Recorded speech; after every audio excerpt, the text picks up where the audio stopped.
ঝিনাইদহ ৪-এর সংসদ সদস্য আনোয়ারুল আজিম আনার চিকিৎসার জন্য কলকাতায় যাওয়ার ৩ দিন পর্যন্ত স্বজনদের সঙ্গে যোগাযোগ ছিল। ১২ মে স্থানীয় সময় সন্ধ্যে ৭টায় আনোয়ারুল আজিম তার কলকাতার বন্ধু গোপাল বিশ্বাসের বাসায় ওঠেন। পরদিন দুপুরে চিকিৎসকের কাছে যাবেন বলে বাসা থেকে বের হন। কিন্তু আর না ফিরে আসায় ১৮ মে কলকাতার বহাননগর থানায় গোপাল বিশ্বাস একটি নিখোঁজ ডায়েরি করেন। এদিকে বাংলাদেশের গোয়েন্দারাও তদন্তে নামেন। তারা জানতে পারেন খুন হয়েছেন আনার। খুনের পরিকল্পনা করেন সংসদ সদস্যের ব্যবসায়িক অংশীদার আক্তারুজ্জামান শাহীন। তিনি এজন্য খুনি ভাড়া করেন। পুলিশ ভাড়াটিয়া খুনি পূর্ব বাংলার কমিউনিস্ট পার্টির এক সময়ের নেতা আমানুল্লাহকে গ্রেপ্তার করে খুনের আদ্যোপান্ত জানতে পারে। তারা কলকাতা পুলিশকেও সব অবহিত করে। তাকে পরিকল্পিতভাবে খুন করা হয়েছে। ভারতের কেউ এখানে জড়িত হন নাই। যারা হত্যা করেছেন এখন পর্যন্ত আমাদের কাছে যা ইনফরমেশন, আমাদের দেশের মানুষই এর সঙ্গে জড়িত। ৩০ এপ্রিল শাহীন তার বান্ধবী ও আমানুল্লাহকে নিয়ে কলকাতায় যান। শাহীন যুক্তরাষ্ট্রেরও নাগরিক। সেই পরিচয়ে নিউ টাউনে ভাড়া করেন একটি ফ্ল্যাট। তাদের সঙ্গে যোগ দেন শাহীনের ভাড়া করা খুনি জিহাদ ও সিয়াম এবং আমানুল্লাহর ভাড়া করা খুনি মুস্তাফিজ ও ফয়সাল।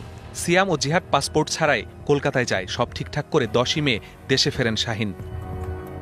সিসিটিভি ফুটেজে দেখা যায় ১৩ মে কলকাতায় গোপালের বাসা থেকে বের হওয়ার পরপরই কয়েকজন আনোয়ারুল আজিমকে গাড়িতে উঠিয়ে নিয়ে যায় নিউ টাউনের শাহীনের ভাড়া করা ফ্ল্যাটে। গ্রেপ্তার আমানুল্লাহ পুলিশকে জানায় সেখানে খুন করার পর মরদেহ গুম করতে ট্রলি ব্যাগে ভরে হস্তান্তর করা হয় ভারতীয় একজনের কাছে। আনারের একটি মোবাইল ফোন রেখে দেয় খুনিরা। হত্যাকাণ্ড ঘটিয়ে ১৫ মে একই ফ্লাইটে দেশে ফেরেন শাহীনের বান্ধবী শিলাস্তি রহমান ও আমানুল্লাহ। দুদিন পর দেশে ফেরে মোস্তাফিজ ও ফয়সাল। অপর দুইজনকে এখনও শনাক্ত করা যায়নি।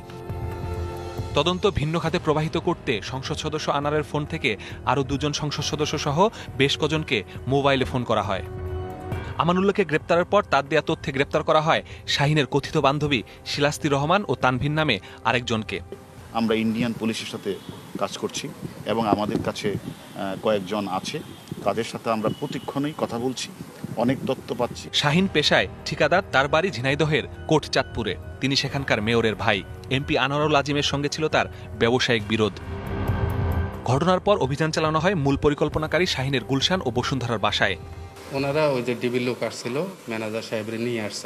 ওনারা নিয়ে আসে নাকি বাসায় গেছে, বাসায় দেখলো শুনলো, তারপরে ওনারা চলে গেছে। ওটা আমি বলতে পারতেছি না, আমি ৪-৫ দিন আগে দেখছিলাম। এদিকে গোয়েন্দা পুলিশের তৎপরতার খবর পেয়ে শাহীন ঢাকা থেকে দিল্লি, পরে কাঠমান্ডু হয়ে দুবাই পাড়ি জমান।